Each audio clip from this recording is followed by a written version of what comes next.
Fellas, this is what we got. This is what we got. Hey, take a look around the gate. Take a look around the gate. This is what I want us to do. I want all of us to walk along the gates and tell everybody thank you all for coming out, man. When we got the community behind us, Liberty City in Northwestern is a special place.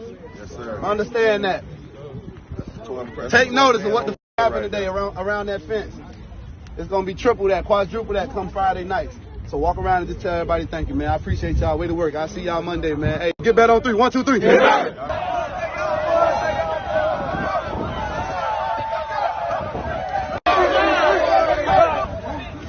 Former NFL quarterback turned high school football coach Teddy Bridgewater was suspended from Miami Northwestern after providing impermissible benefits to his players.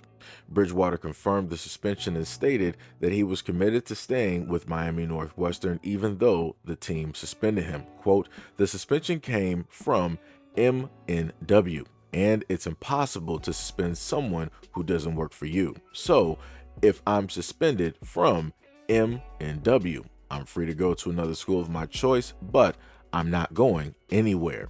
And if it comes down to it, I will volunteer from the bleachers like I used to in 2018 and 2019 when no one had a problem."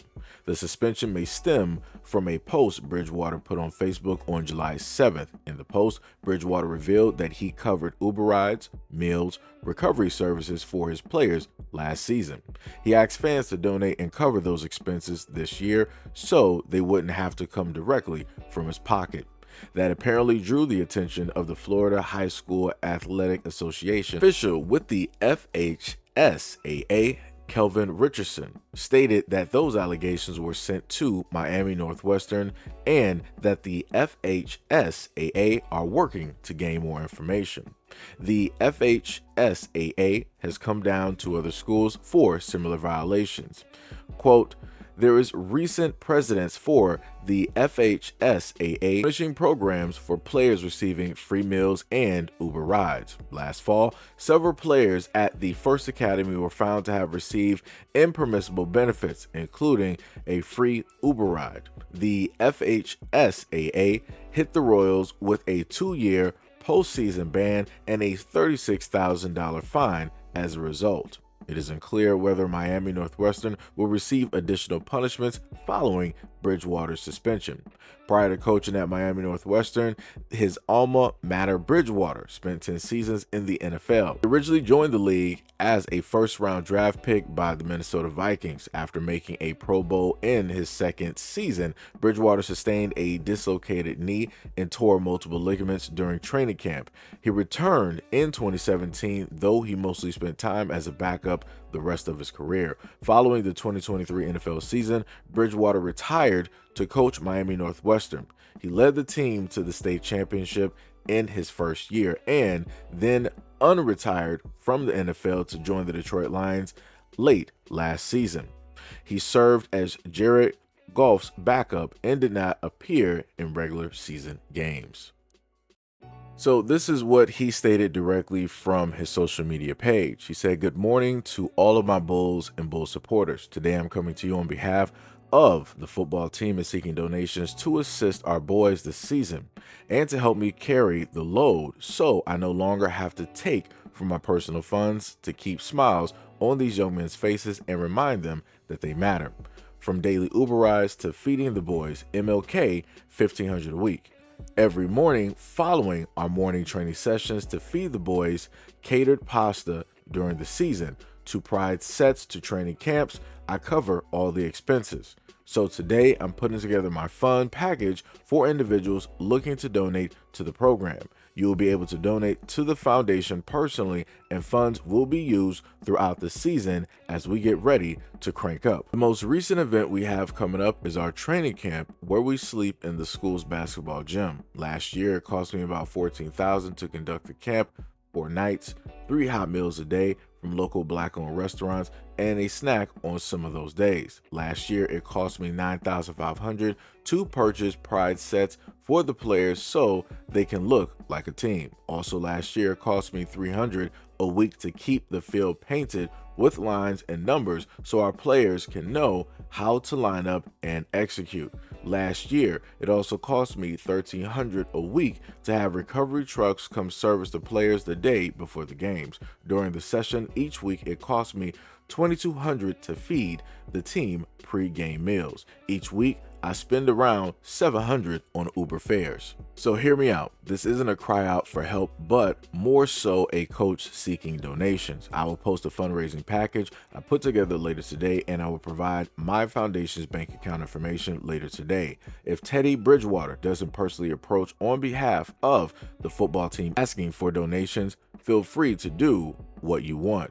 The job will get done one way or another, but to those of you considering donating, I thank you in advance. P.S. There are things I choose to do on my own and are not requirements for the boys to have according to the rule makers and those who make the decisions at MNW. Feel free to donate. Be the Bridge Foundation. So this is something taken from a different article. They said that the FHSAA rule book is clear.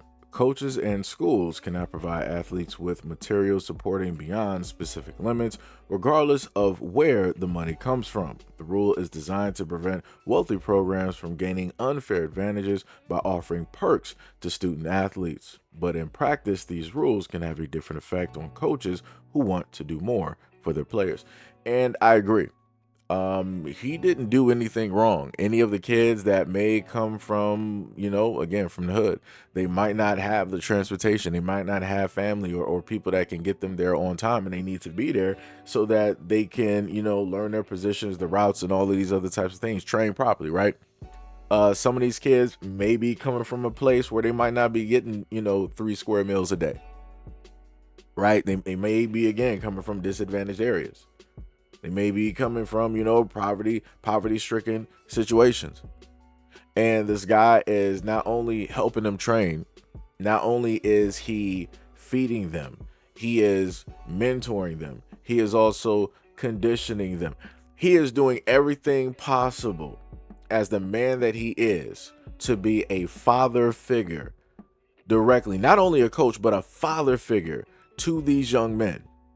The same thing that he more than likely got as somebody who went through college and played football and then went into pro when he reached the NFL. Everything that he was able to get later on, he's giving that to them now so that they could be at the best that they can possibly be. And because he is a man that he is giving back to his community, he is being penalized. Again, he's not buying them, I'm going to buy you some J's real quick. It's like, if you play good for me today, I can keep buying you, some J's, and, I can get you some other type of stuff. And what he's not doing that. He's not buying no type of shoes. He ain't buying jewelry. He's not sitting up here buying them cars and houses. He's not trying to throw out, I'll give you, these type of incentives if you play well for me.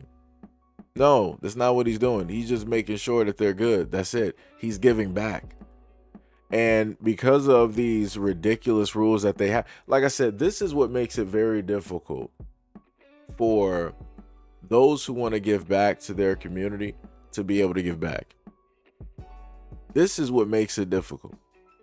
And it's crazy to me that something like this is even a problem. I even seen people online really try to be like, oh, the rules are the rules and you're not supposed, you don't have anything else to go off of. Like I said, in order for people to really show who it is that they are, they're going to try to just clutch on to anything that's going to somehow, some way solidify some type of imaginary point. Somehow, some way.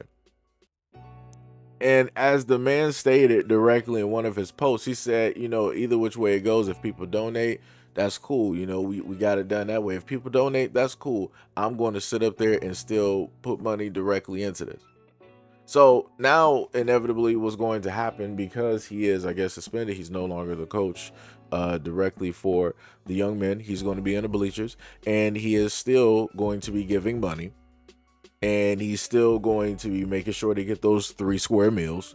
that they're getting their Uber rides, that they're getting the conditioning that they need and all this other. Like I said, either which way it goes, you're not going to be able to stop this man from wanting to help these kids. And I think that's the main thing that people are missing.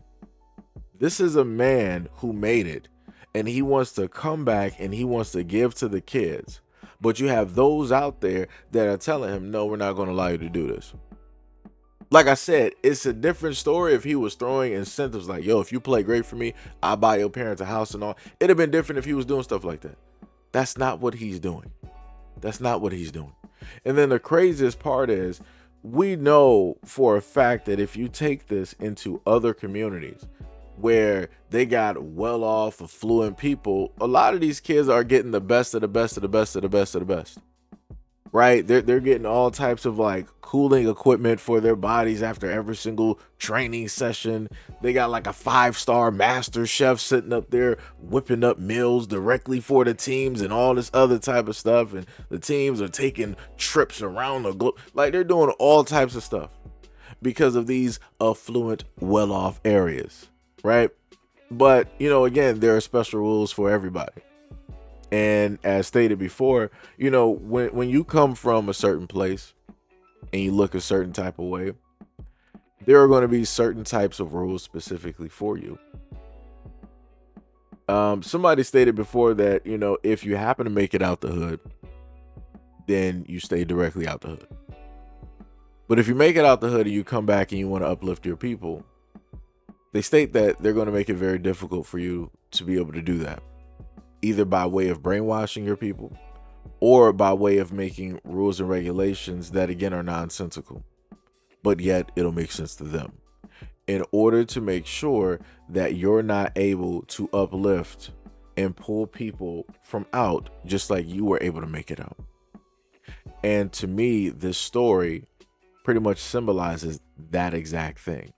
They make these rules to make sure that if you do have individuals from the hood that made it directly out, that are successful, that if you decide to come back and you want to do this, that, and the third, you got to follow these specific rules that we set for you.